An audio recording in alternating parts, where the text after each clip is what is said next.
Shalom saudara-saudara, beberapa waktu yang lalu ada banyak orang yang meminta saya untuk menanggapi video atau ajaran dari sang debaters yang mengatakan bahwa Yudas itu masuk surga. Saya dikirimi banyak videonya dan akhirnya saya memutuskan untuk membahasnya di dalam acara ngopi bareng saya bersama dengan dua saudara, dan saya membahasnya dalam 4 bagian, membahasnya sangat detail setiap bagian demi bagian, dan itu sudah selesai, saudara bisa lihat di YouTube. Dan setelah itu juga saya mendapatkan informasi lagi dari orang-orang yang mengirimkan video tanggapan dari sang debaters itu terhadap video ngopi bareng 4 bagian itu, di mana yang sudah saya publikasikan. Lalu saya melihat video-video dari sang debaters itu, ada tantangan untuk berdialog atau berdebat. Hanya terus terang saya belum menanggapinya karena saya sangat sibuk dengan semua pelayanan online yang ada. Dan saya juga berpikir memang ada baiknya saya menanggapi, dan karena itu saya akan memberikan tanggapan lagi terhadap omongan-omongan atau tanggapan balik dari sang debaters ini terhadap video ngopi bareng saya itu. Saya tidak punya banyak waktu untuk membuat tanggapan sekaligus untuk semua bagian.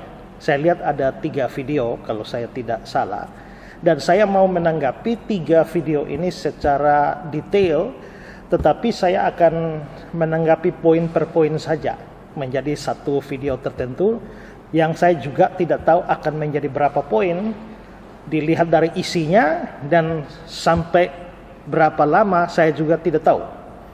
Tapi saya akan membahas semuanya, dan begitu satu poin sudah saya tanggapi, saya akan mempublikasikannya sehingga saudara bisa melihat poin demi poin, dan tanggapan saya ini bersifat tanggapan langsung terhadap kata-kata sang debaters. Karena itu maka pada bagian ini saya hanya menanggapi 1 poin saja. Kali berikut lagi akan ada poin-poin lagi. Nah, untuk itu saya mulai dari kata-kata sang debaters dalam videonya yang pertama. Mari kita lihat.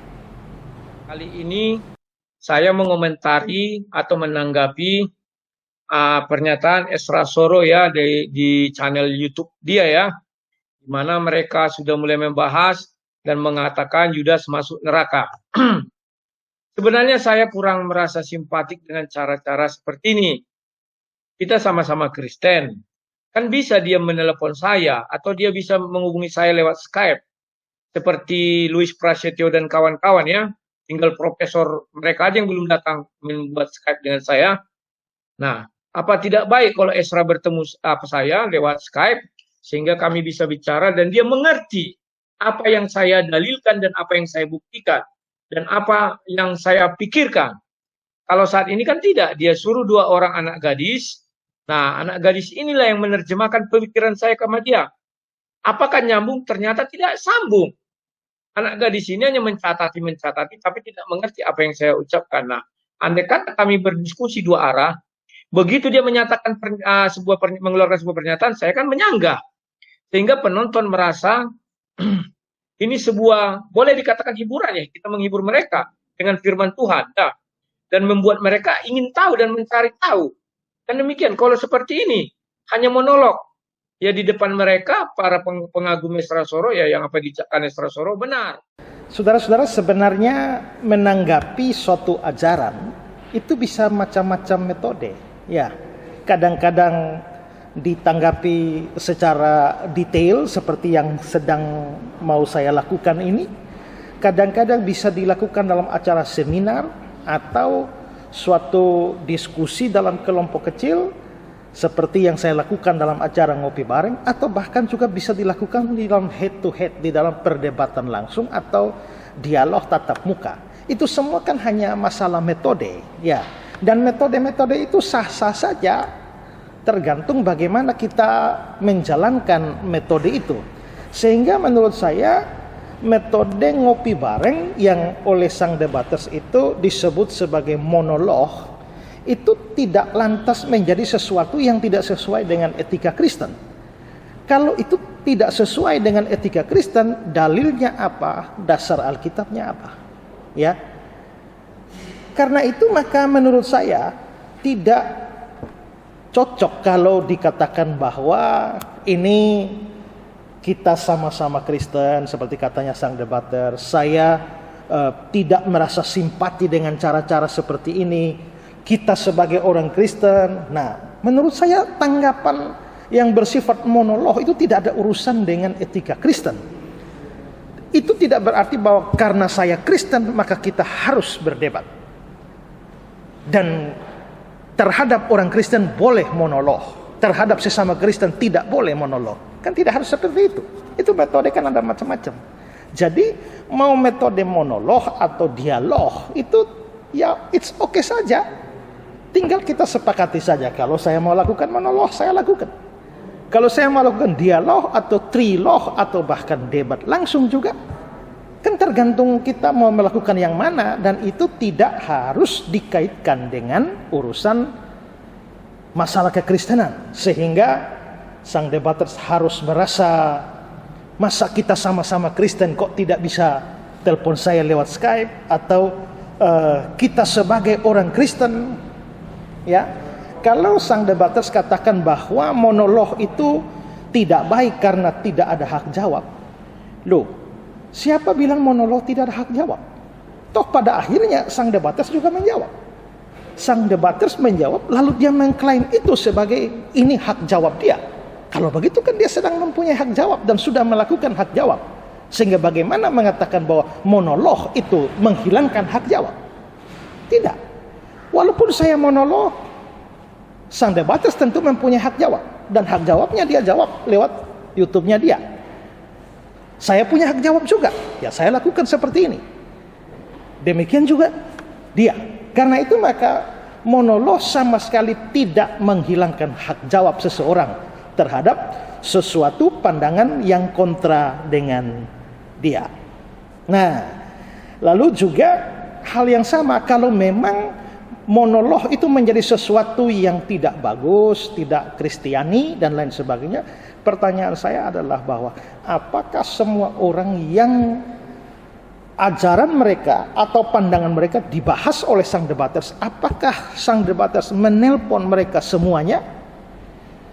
Seandainya ada satu saja pembahasan sang debaters yang monolog, maka apakah itu membuat sang debaters menjadi seorang yang tidak menggunakan cara-cara Kristiani dan tidak memberi hak jawab kepada orang? Menurut saya tidak. Ya. Jadi adalah keliru kalau beranggapan bahwa metode monolog adalah tidak sesuai etika Kristen dan tidak memberi hak jawab kepada orang yang ajarannya atau pahamnya dibahas. Nah, lalu saya bukan orang yang anti debat. Bahkan saya sering debat, kadang-kadang memberikan tantangan kepada orang untuk berdebat. Saya bukan seorang yang anti debat. Dan bahkan untuk berdebat dengan sang debaters, kalau kita mau gunakan kata debat, kalau tidak mau gunakan kata debat, mau bilang dialog saja atau diskusi saja juga, saya bukan orang yang anti terhadap hal itu. Saya sih oke-oke. Kalau saya melihat seperti sang debaters bilang telepon dia di Skype, atau ada beberapa orang bilang bisa menghubungi Skype-nya, terus terang saya kalau Skype saya tidak mengerti. Ya, makanya saya tentu saja tidak bisa memakai fasilitas itu. Fasilitas meeting online yang baru saya ketahui ini adalah Zoom. Dan saya kira juga ada bagusnya. Saya dengan ini saya mau menyatakan bahwa saya bersedia untuk melakukan diskusi atau dialog atau mau dikatakan debat sama sang debaters pun saya siap melakukan hal itu. Tapi saya tidak bisa melakukan dengan Skype. Saya sudah bicara dengan seorang teman, bisakah membuat acara debat saya dengan sang debaters di aplikasi Zoom? Setelah itu baru kita publikasikan di YouTube, dan dia bilang bisa. Ya, dia bilang bisa. Dan juga saya melihat beberapa orang yang sudah menelpon sang debaters, mungkin pakai Skype itu, lalu melihat percakapan mereka seperti Bung Louis Prasetyo, ya juga Pendeta Risuli Lubis dan beberapa yang lain. Nah, saya kok melihat bahwa dari dialog-dialog atau jalannya perbincangan mereka itu, saya tidak tertarik dengan model percakapan seperti itu yang akhirnya ngalor ngidul dan tidak jelas arahnya kemana. Kadang-kadang mereka bisa rampasan berbicara seperti yang terjadi dengan Pendeta Risuli Lubis dan sang debaters. Sampai kadang-kadang penonton juga mau mendengar yang mana karena rebutan bicara. Kalau dialog atau debat saya tidak mau seperti itu. Karena itu maka anggaplah bahwa pada kesempatan ini saya menyatakan bahwa saya mau berdebat dengan sang debaters, tapi dengan catatan itu dilakukan di aplikasi Zoom, karena hanya itu yang saya tahu. Pertama. Kedua, kalau itu disetujui, saya akan meminta seorang teman untuk memoderasi percakapan itu.